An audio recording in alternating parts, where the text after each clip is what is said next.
माननीय राष्ट्रीय अध्यक्ष जी ने इस प्रदेश में सारे गठबंधन के साथ मिलकर के जिसकी जितनी संख्या उसकी उतनी हिस्सेदारी के तहत सारे लोगों को उन्होंने टिकट बड़े पैमाने पर देने का काम किया है। यह विशेषाधिकार राष्ट्रीय अध्यक्ष को है।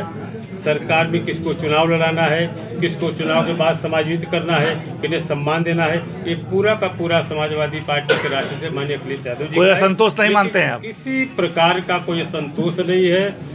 पहली बार मैं तो जो भी जब वहाँ मोहम्मदाबाद कलंदर से मैं प्रवेश किया, जो भोईली गांव जहाँ से घोसी विधानसभा का शुभारंभ होता है, आप जाके देखे होते कि किस तरीके का तूफान लोगों में जोश था, जो उत्साह था माननीय अखिलेश यादव जी के नाम पर। मैं दावे से कहना सकता हूं किसी भी कार्यकर्ता में रंच मात का नहीं, जो निश्चित रूप से चाहते हैं जो गरीब की पीड़ा को लेकर के माननीय अखिलेश यादव जी के नेतृत्व में सरकार बना करके पुनः इस प्रदेश की बेहतरी विकास और नौजवान को रोजगार देने के लिए किसान की बेहतरी विकास का सपना उनके अंदर है, जिनके अंदर सोच है कि आने वाले दिन में पिछड़े दलित का आरक्षण को पूरी तरीके से सुरक्षित रखेंगे।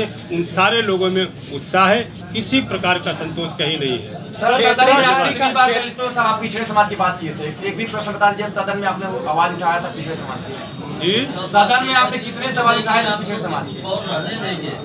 मेरी बात, अगर यह बात आपको सुनना है तो जब पार्लियामेंट में पहली बार नहीं सब पिछले 5 साल मैं सरकार में था, ये उस चीज पे चर्चा करने का काम जो हमारे प्रतिपक्ष के लोग करते हैं उस पर सत्ता पक्ष जवाब देता है। लेकिन मैं इसलिए आपके याद के लिए कहना चाहता हूँ कि जब देश की राजनीति में पहली बार मुझे पार्लियामेंट में पहुंचने का जो मुझे मौका मिला, और उसकी कॉपी में शायद आप लोग कहेंगे तो मैं मीडिया को दे दूंगा, जो मेरी मेडन स्पीच थी, जो पहली मेरा भाषण था, मैं आपको दे दूंगा।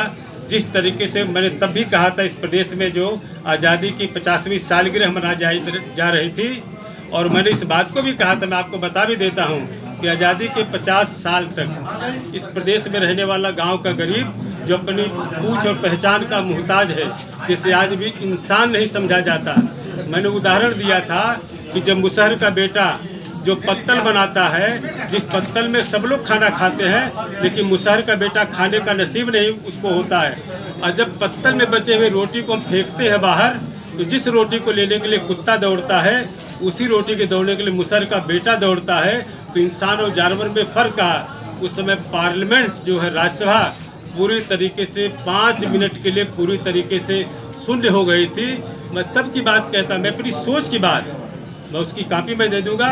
मैं बराबर चुनाव के आखिरी वक्त में पिछड़े और दलित याद आए, 5 साल पूरी मलाई काटी। पिछड़े दलित की बात नहीं, मलाई की बात नहीं, मैं कहता हूँ मैं 5 साल तक लगातार जोगी संगठन और देश के बड़े बड़े नेता जिनका नाम आप सभी लोग जानते हैं, सारे लोगों तक मैंने उचित मंच पे मैंने कहा, जिस पिछड़े समाज के लोगों ने लेफ्ट राइट नहीं देखा, पूरी शिद्दत और ईमानदारी के साथ मुख्यमंत्री बनाने का काम किया। मैंने जोगी से भी कहा, मैंने पहली बार पूछा था कि कितने पिछड़े के कलेक्टर हैं, कितने पिछड़े कप्तान हैं, पिछड़े इंजीनियर कितने हैं। मैंने पूछा था कमीशन में कितने चेयरमैन और मेंबर हैं।